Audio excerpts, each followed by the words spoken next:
Hi guys, and welcome back to another Sonic Academy video tutorial. My name is Brian Spence, and in this one we're going to take you through how to make techno music.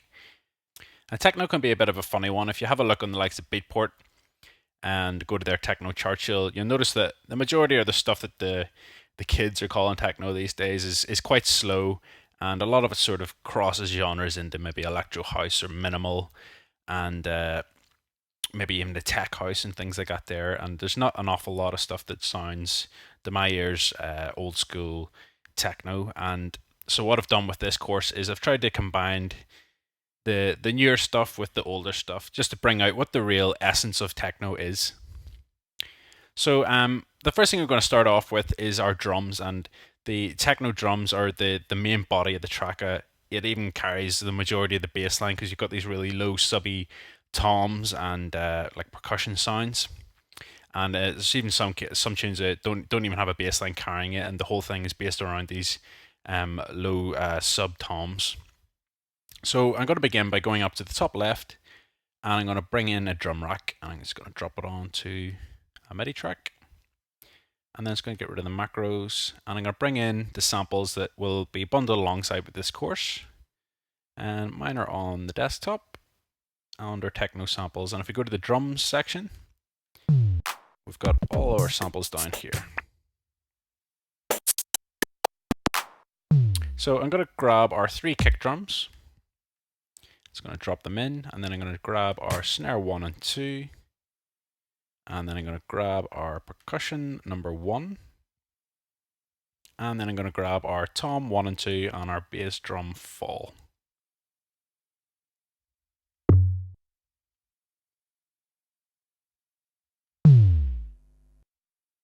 So that's all we need for this drum rack. So this kick drum 2 is our main kick drum. So I'm just going to double click and create a 1 bar loop. And I'm just going to put in a 4/4 beat. So I'm going to put in all 3 of our kick drums.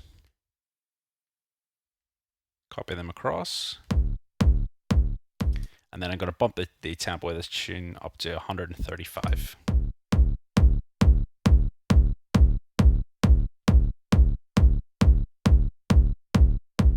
So kick number 1, we're going to be taking the nice click from the start of that. So I'm just going to do a high pass on this.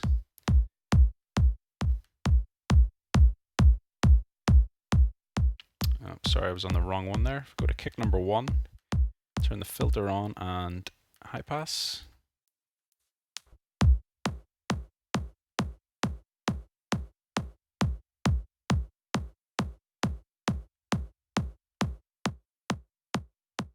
I'm just going to bring the sustain down on that as well.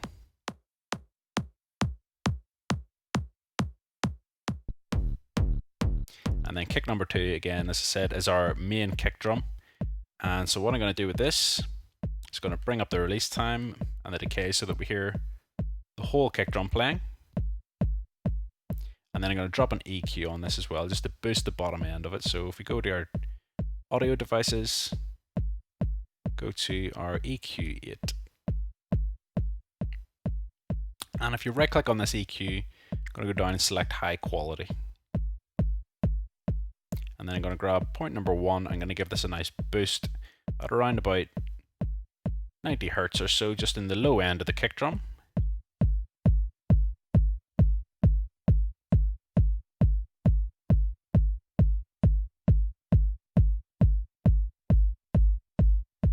So you can move this up and down and have a listen on your own speakers and find a point that you're happiest with.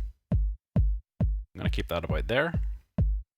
And then I'm going to go to kick drum number 3. And this is our nice distorted kick drum. So I'm going to do a high pass on this.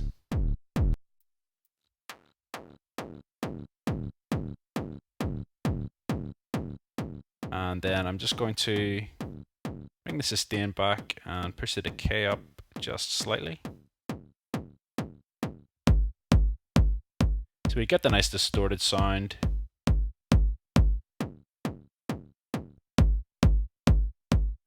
But we don't get the main body of that as well. So what I'll do is I'll just extend the tail out of the distorted kick drum.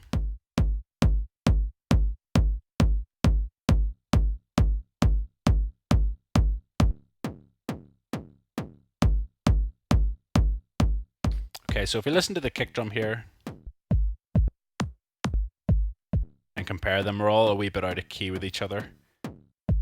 I'm just going to tighten kick drum number 2 up. I'm going to bump the transpose up by 1 semitone.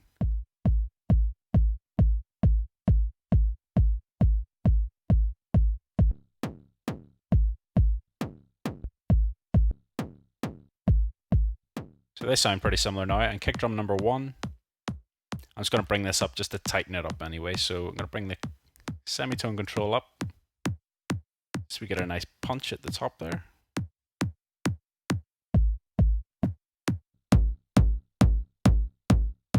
And then the last thing I'm going to do is just go in and play about with the volumes of this. So if you click on this show hide chain list button, you can bring the volumes up, and I'm just going to bring the volume of our kick drum distortion back.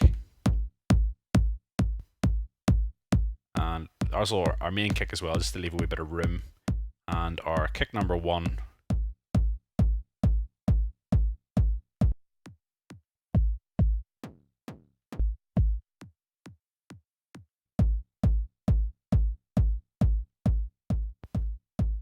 About -17 or so for kick number 1.